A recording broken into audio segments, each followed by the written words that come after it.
My mission in the beginning was to save the Union and not save, because I knew that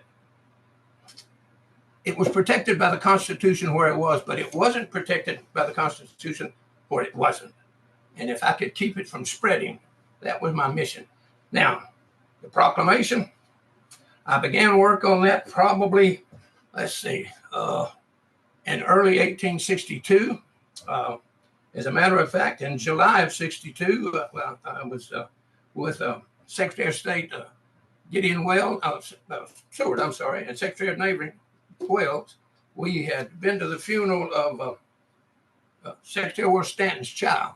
And on the way back to the Executive Mansion, I told the two men, I said, I'm working on a document to free some of the slaves. Well, Seward was ecstatic about it. But then I brought it before the cabinet, and Seward said, well, Mr. President, this is what we waited for, but don't you think we should wait for at least some kind of victory? Otherwise, it's going to look like we're reaching out to Ethiopia to help us. So I postponed it. But then after the Battle of Antietam, which was more of a draw than a victory, I called the cabinet together and I made my decision then. I said, I made a promise to God that if we had a victory, that I would issue this proclamation.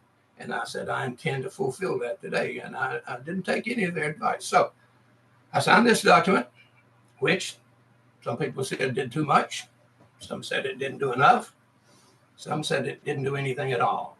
But it started a process. But Michael, I knew that the only way to free this country from the institution of slavery was to do something that was the King's Cure. And that was a 13th Amendment to the Constitution.